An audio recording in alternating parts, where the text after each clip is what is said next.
एक बार की बात है। एक गांव था जहां एक बहुत बड़ा मेला लगा हुआ था।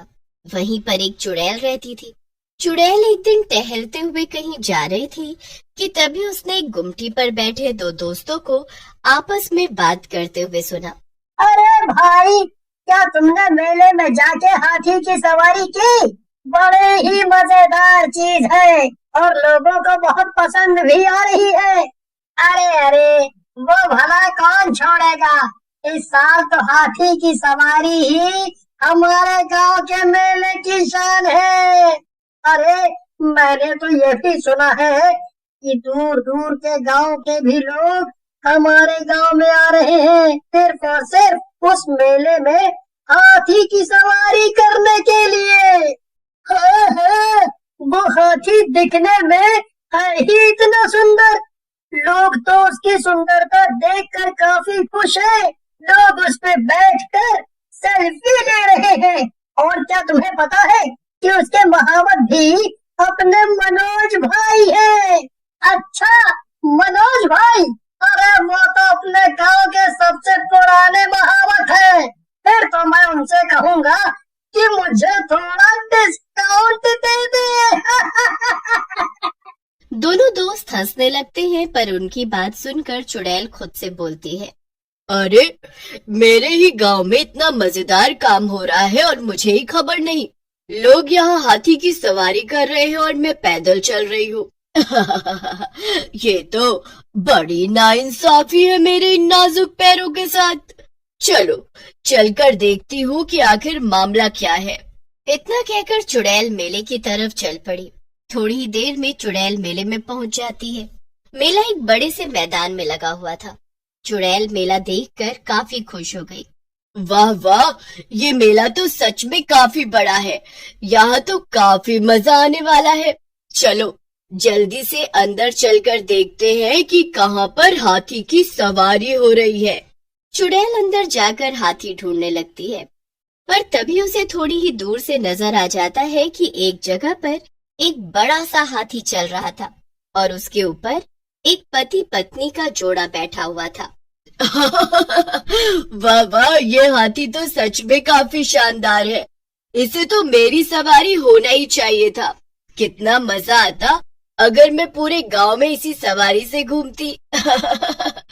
चलो, अभी चलकर इन दोनों को नीचे उतारती हूँ और अपनी सवारी को हथिया लेती हूँ। बड़ा मजा आएगा।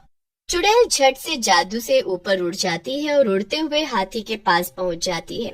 वहां जाते ही वो दोनों पति पत्नी को धक्का देकर हाथी से नीचे फेंक देती है। उन्हें नीचे फेंककर वो खुद हाथी पर बैठ जाती है। ये सब देखकर आसपास के लोग बहुत घबरा जाते हैं। अरे अरे, ये सब क्या हो रहा है? ये चुड़ैल कहाँ से आ गई और ये मेरे हाथी पे चढ़कर क्यों बैठ गई है? कोई उतारो इसे नीचे। हाय हाय, ये चुड़ैल कहाँ से आ गई? और इसने तो हमें कितनी तेज नीचे फेंका है। अरे अरे, मेरी तो हड्डी पसली ही टूट गई है। हाय, लगता है कि अब दो कंधों पे ही वापस घर जा पाऊंगा। चुड़ैल हाथी के ऊपर बैठी ये सब देख रही थी और मजे ले रही थी।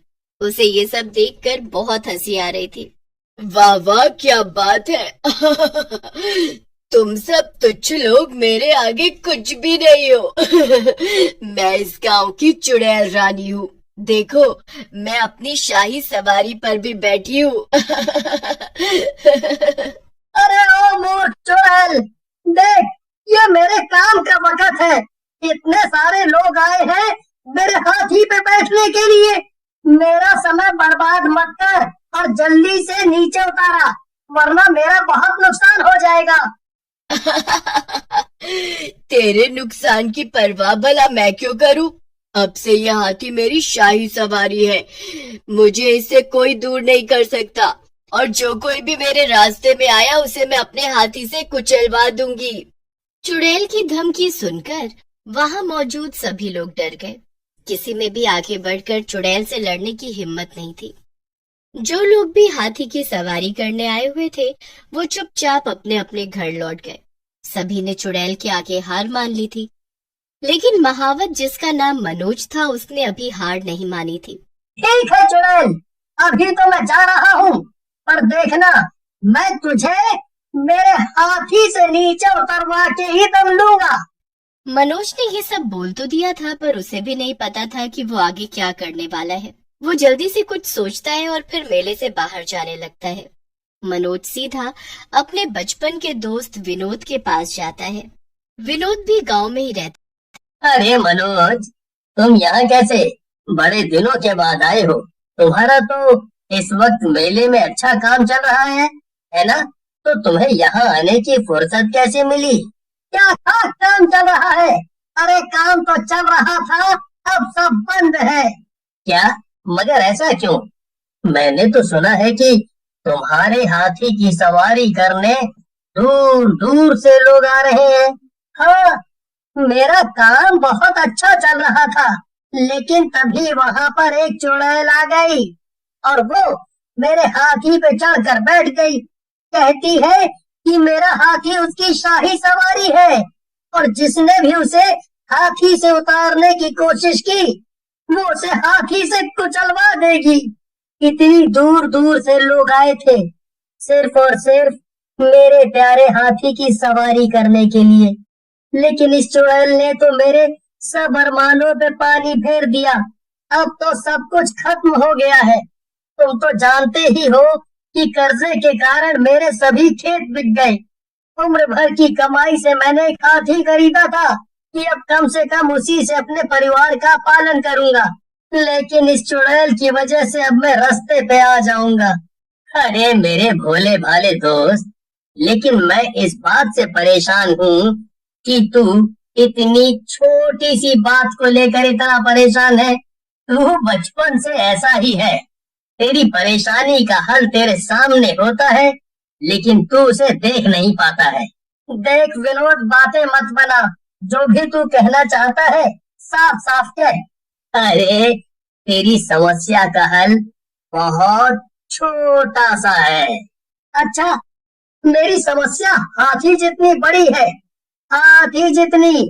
तो उसका हल छोटा कैसे हो सकता है? तूने बिल्कुल ठीक सुना। तेरी समस्या का हल है चींटी।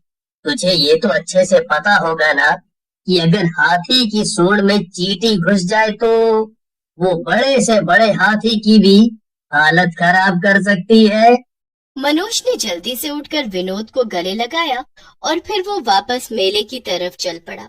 चुड़ैल के खौफ से मेला लगभग खाली हो चुका था और चुड़ैल हाथी को लेकर पूरे मेले में घूम रही थी। चुड़ैल हाथी से सब कुछ कुचलते हुए आगे बढ़ रही थी। तभी मनोज चुड़ैल के सामने जाकर खड़ा हो जाता है। चुड़ैल मनोज को हाथी के सामने ही खड़ा हुआ देखकर कहती है, ये क्या, तू फिर से आ गया? तुझे मैंने समझाया था ना कि अगर अपनी जान प्यारी है तो दोबारा यहाँ दिखाई मत देना। मेरी जान का तो पता नहीं, पर तेरी शाही सवारी जरूर खतरे में है, चुड़ैल कहीं की। तेरी इतनी हिम्मत, लगता है कि तेरी उम्र हो गई है तो भी ऐसी बहकी बहकी बातें कर रहा है तू। एक तो मैं चुड़ैल हूँ, ऊपर से हाथी पर सवार हूँ। पता भी है इसका अंजाम क्या होगा, सीधा मौत। अरे चल चल, सुबह से वही बकवास किए जा रही है।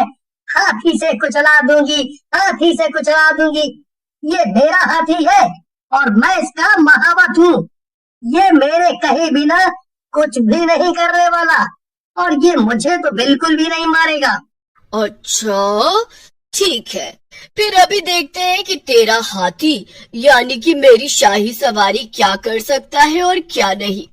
चुड़ैल हाथी को आगे बढ़ाती है और महावत को कुचलने के लिए जा ही रही होती है, पर इससे पहले कि वो कुछ भी कर पाती, इसके पहले ही मनोज अपनी जेब से एक चींटी को निकालता है और हाथी की सूंड में डाल देता है। चींटी के अंदर जाते ही हाथी बावला हो जाता है और वो यहाँ वहाँ भागने लगता है। चुड़ैल हाथी को संभालने की कोशिश करती है, लेकिन वो नाकामयाब रहती है और हाथी इधर उधर तेजी से भागते हुए चुड़ैल को जमीन पर पटक देता है। पर इससे चुड़ैल को और ज्यादा गुस्सा आ जाता है और वो महावत के सामने जाकर खड़ी हो जाती है। महावत, तेरी इतनी हिम्मत। महावत ये सुनकर डर जाता है और मेले में इधर उधर भागने लगता है, पर चुड़ैल भी उसके पीछे पीछे भागने लगती है। आखिर में महावत का पैर एक पत्थर से टकरा जाता है और वो गिर जाता है। पर तभी पीछे से विनोद आ जाता है, वो भी सभी गांव वालों को लेकर। वो देखो गांव वालों, यही है वो चुड़ैल जो हाथी पर चढ़कर बैठी थी और जिसने मेले में इतना नुकसान किया है। विनोद की बात सुनकर सभी गांव वाले चुड़ैल के पीछे डंडे और लाठी लेकर दौड़ते हैं और वो चुड़ैल की खूब पिटाई करके उसे गांव से भगा देते हैं। मैंने तो कहा ही था कि तू हर बार ऐसी मुसीबत में फंसता है जिसका हल तेरे सामने ही होता है। और कोई नहीं, तुझे बचाने के लिए मैं हमेशा यही रहूंगा और तुझे कल मुझे मुफ्त में अपने हाथी की सवारी करानी पड़ेगी, हैं? ये सुनकर विनोद और मनोज दोनों हंसने लगते हैं और अगले दिन से मनोज वापस से लोगों को हाथी की सवारी कराने का काम शुरू कर देता है।